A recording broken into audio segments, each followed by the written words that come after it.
ማህሌት ታገተች። የብሩክ ወንድም መድብል ማህሌትን አገታት። ስለ ብሩክ አንዳንድ ኢንፎርሜሽን እንድትነግረው በሚል በኤፍራታ በኩል ባገኘው መረጃ መሰረት ማህሌትን በቀላሉ በቁጥጥሩ ስር አውሏታል። ማህሌትም በከፊል ዝና የነገራትን ሚስጥሮች አንድ ሳይቀር ለብሩክ ወንድም ለመድብል አፍረጥርጣ ነግረዋለች። ዝና ተስፋ ቆርጦ ነበር። ምክንያቱም ሉላ ከጠፋችበት ጊዜ ጀምሮ እስካሁን ስለ ሉላ አንድ ፍንጭ አላገኘም። ሉላ ያለችበትንም ሊያውቅ ሊደርስ ባለመቻሉ እጅጉን ተስፋ ቆርጦ ነበር። ብሎም የብሩክ ወንድም አድብል ብሎ ከመሬት ስለዘረረው ፕላስ ደግሞ ከዚህ ቀደም ራሱ ብሩክም ስለመታው እንዲሁም ሚስቱ ሉላ ሳትቀር ደብድባው ትታው ስለሄደች የሽንፈት የውርደት ስሜት እየተፈራረቀበት ራሱን እየወቀሰ በጸጸትና በንዴት በቁጭት መጠጥ በመጠጣት ላይ ሆኖ አብራው የምትሰራውን ማህሌትንም ጠርቶ ከሷ ጋር እየጠጡም ነበር። እንደ ከዚህ ቀደሙ ማህሌትን ሳያገላት ማለትም አብራው ዘና ፈታ እንድትል እንድትጠጣ ብሎም አብራው እንድታድር ሁሉ በመፍቀድ ከዚህ በኋላ ሉላን እረሳታለሁ፣ እሷ ወደ ሌላ እንደሄደች እኔም ከአንቺ ጋር እሆናለሁ፣ አንቺም ብሩክን አትወጂውም አይደለ? ማትወጂው ከሆነ አሳውቂኝ፣ ተወጂው እንደሆንም እውነቱን ተናገሪ እናንተ ሴቶች እኮ እያለ ሲያወጣጣት ሲጠይቃት ነበር። እሷም በግልጹ እኔ አንተን ነው የምወደው ስትል ፍቅሯን ገልጻለት ነበር። አጋጣሚውን ሁሉ ተጠቅማ በደስታ አብራው ልታድርም ወደ ቤት እንሂድ ስትለውም ነበር። እሱም ወደ ቤቴ አንሄድም እዚቹ ነው አብረን የምናድረው በሚል አብረው ተያይዘው ወደ ክላስ ገብተው ነበር።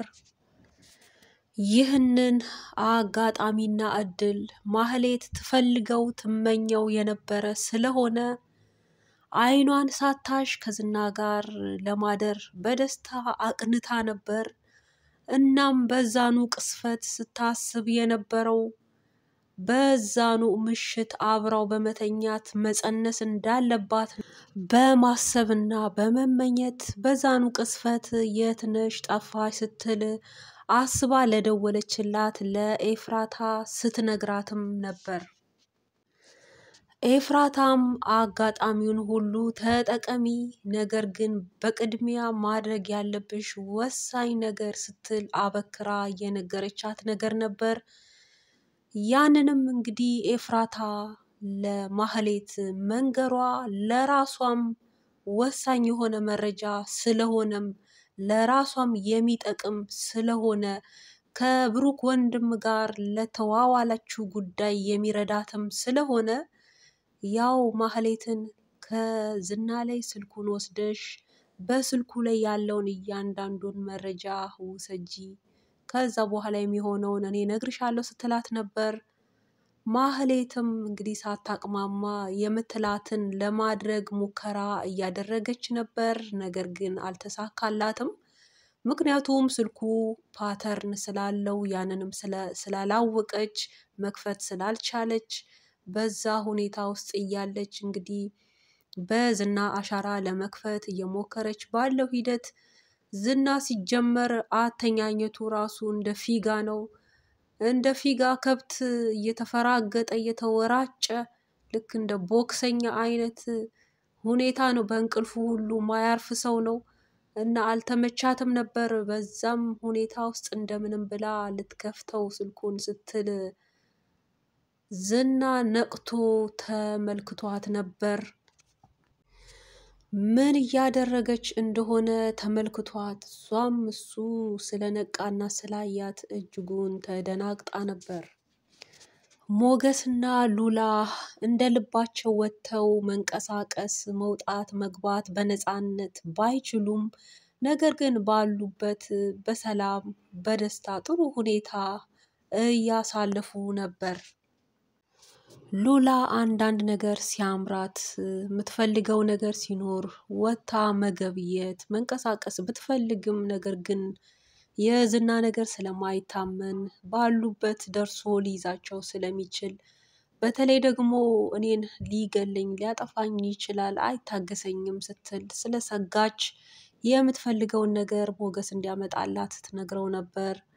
ሞገስ ግን በጭራሽ ወጣ ብለን እንምጣ ብሎ እንደምንም ብሎ አሳምኗት አብረው ተያይዘው ወጥተው ነበር። እናም ዳጣንም ጭምር ጠርተዋት አብረው ጥሩ ቆይታ አድርገው ነበር። እናም እጃችን ላይ ትንሽ ነው ብሩ ያለውና እናውጣም ብለው እንደ ልማዳቸው እንግዲህ ከኤቲኤም ብር ለማውጣት አስበው ነበር። ነገር ግን እስቲ እናዋጣና የያዝነው ከበቃ ብለው እንግዲህ አዋጥተው ከፍለው በቅቷቸው ያው በዛ አጋጣሚ ከኤቲኤም ብር አላወጡም ማለት ነው። እንግዲህ ቢያወጡ ያው ቶሎ መረጃ ለዝና እንደቀድሞ እንደሚደርሰው እዛ ማንም በሌለበት ሁለቱንም በጋድ እንደሚያገኛቸው ነበር። እንግዲህ ያንን ቀን እድሜያቸው ረዝሞ አልፈዋል። በቀጣይ ደግሞ ያው እጃቸው ላይ ብር የለም ማውጣታቸው ግድ ነው። እና በሚያወጡ ሰዓት ደግሞ ይህ የእነሱን ብር ማውጣት አለማውጣት እያንዳንዱን ነገር እየተከታተለ ለዝና ዶክመንት መረጃዎችን ቶሎ የሚያደርሰው ሰው ስላለ በዛ መሰረት እንግዲህ ሊይዛቸው ይችላል ማለት ነው። ሆኖም ግን ዝና አሁን ላይ ሉላን ለማግኘት የተለየ ሀሳቦችን እቅዶችን አውጥቷል። በዛ እቅድ መሰረት በቀላሉ እጄ ልትገባ ትችላለች ሞገስም ጭምር የሚል ሀሳብና ተስፋ አለው። ያንንም ለማህሌት እየነገራት ነበር። እንግዲህ በቅድሚያ ዝና ያው አሁንም እንግዲህ አላረፈም።